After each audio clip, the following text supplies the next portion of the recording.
we got the old lady's Oldsmobile again. See, we'd go out to Lenny Stoney's house. They live well in south, a place called Morningside. It's out there about, what was that road? Land Street Road or something? Almost close to Taft. It's by the South Trail Drive, wow. isn't it? Right on the trail. Oh, wow.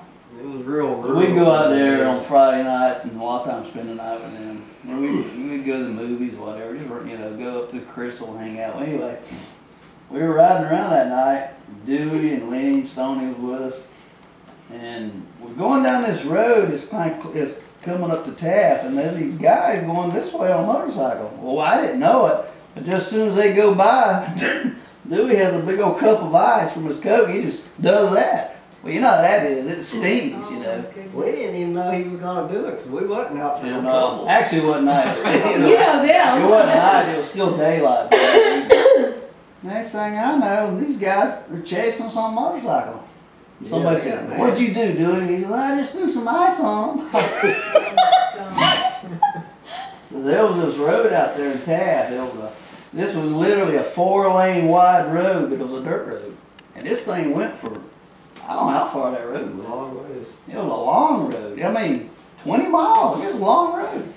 So they're chasing us on this road. And we're going actually 100 miles an hour in this little car. And these guys are right behind us. Oh, my God. You know how Two many guys times on a he gets close to motorcycle. death? Yeah, I know.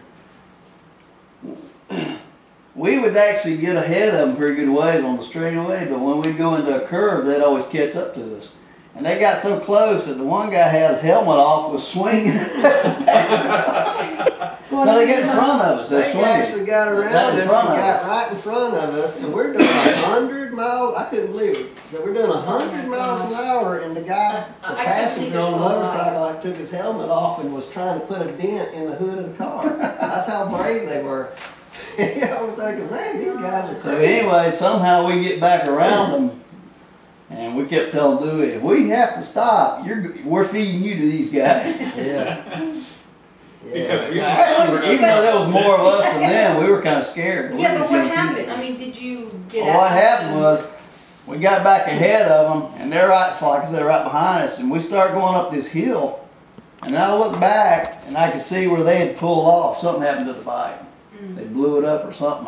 And they pulled off. I could see them looking at the motor. And just as soon as we go over this hill, there's this huge funeral going on. I mean, we would have had to all stop. It was like a funeral out of nowhere. It's a dirt road. We could figure that out. We all slam on brakes. We're like in this funeral, and somehow we hit some side. I think I was kind of like coming into, I don't know where we were at, way down south, but there was this other road, and we got off on it. You know, finally went back to Betty's house. When we get back, I noticed there was a fender skirt. Back in those days, these cars had fender skirts on the back. One of them was missing. Is this your mom's car? I told them, I said, we gotta go back and find that fender skirt.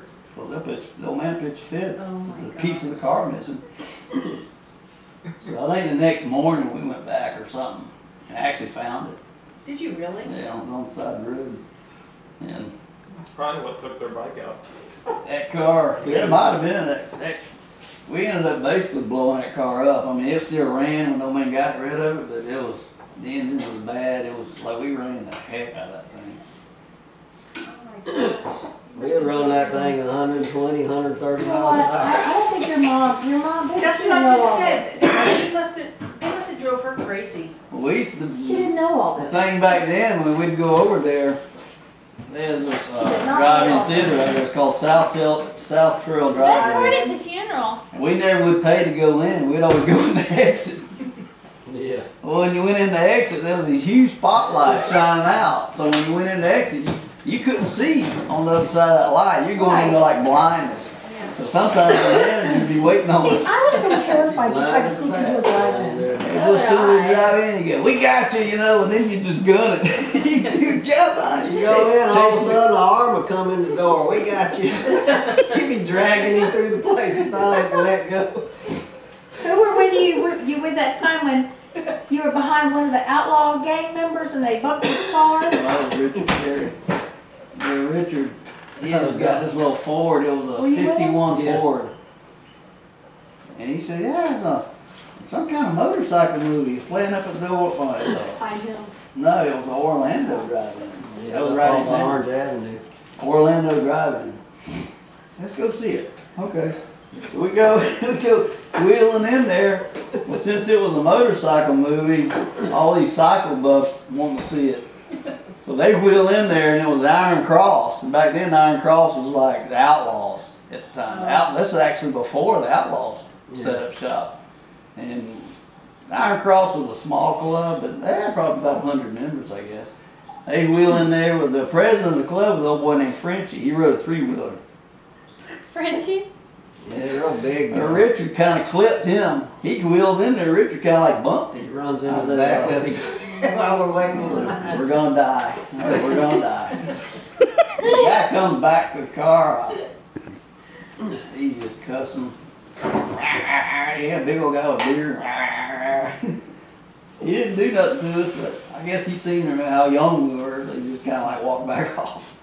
Well, the funny thing, when we go into the movie, they start the movie, and these bike gang members, they just walking around, they'd lay on people's car on the hood, and somebody'd say, "Hey," keep your mouth shut, you know. Everybody was scared of them. He'd come around and sit on your hood.